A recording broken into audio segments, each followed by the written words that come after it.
C'était un plaisir. À demain. On va passer à vous, Emmanuel Ducrot. Quel plaisir de vous retrouver. Bonjour Dimitri, bonjour à Emmanuel, tous. vous nous parlez ce matin d'un Master 2 en sciences de l'éducation et de la formation, l'université Paul Valéry à Montpellier. Ça a l'air anecdotique comme ça, mais vous allez voir, cette formation a beaucoup fait parler ces derniers jours. On est aux confins du New Age, du coaching et des dérives ésotériques. Alors c'est une histoire qui est racontée par le point.net, pas le point avec un T, le point avec un G, un site d'information indépendant montpelliérain qui raconte l'émoi donc suscité dans la communauté universitaire par ce diplôme destiné au DRH.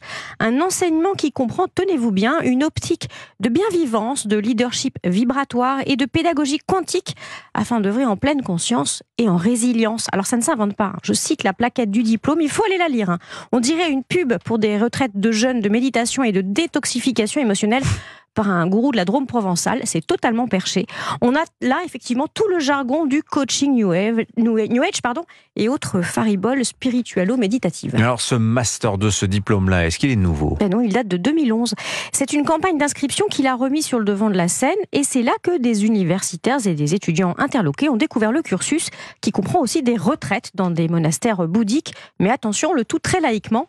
Tout ça est validé par l'État, par les autorités universitaires. Pince-moi, je plane. Alors, qu'est-ce que ça veut dire, une approche de pédagogie quantique ? Je ne peux pas ne pas comprendre. Ben oui, ça dépend. Pour la créatrice du diplôme, qui a été interrogée par le point G, le master s'appuie sur les résultats des travaux des sciences dures et sur le quantique, précisément sur les effets quantiques dans les processus neuronaux sur la conscience, dans une approche atomiste et holistique. On n'a pas les outils au sens cartésien du terme pour le mesurer, mais on est tous intriqués avec les plantes, les animaux. Il y a une connexion vibratoire entre nous. Alors ça, c'est la version de la créatrice du diplôme. Pour les spécialistes de la physique quantique qui étudient donc le comportement des atomes et des particules, pédagogie quantique, c'est une arnaque. Ça pourrait se résumer par foutaise et pseudoscience. Le mot quantique a été accaparé par toutes sortes de gourous pour définir des expériences mystiques aux frontières du réel. Un contresens absolu donc. On nage là en plein irrationnel. Tout ça n'a rien à faire dans un cursus qui se prétend scientifique. Alors l'université de Montpellier a été interpellée sur les réseaux sociaux notamment. Et tout ça suscite au choix les moqueries ou l'indignation. Est-ce qu'il est légitime de dépenser de l'argent public dans ce genre de délire alors que la Miviludes s'inquiète des dérives de ces ésotérismes contemporains?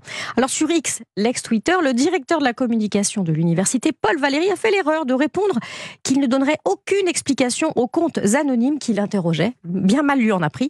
Depuis ce week-end, c'est une déferlante de scientifiques de grands instituts de recherche, de journalistes qui par centaines et sous leur nom lui demandent des précisions.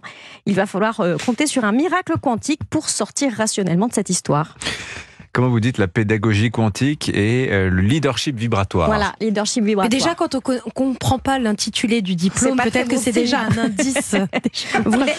C'est parce que vous n'êtes pas dans la bienvivance. Oui, certainement. Voilà. Bon, est-ce qu'il est vibratoire, Pascal Praud ?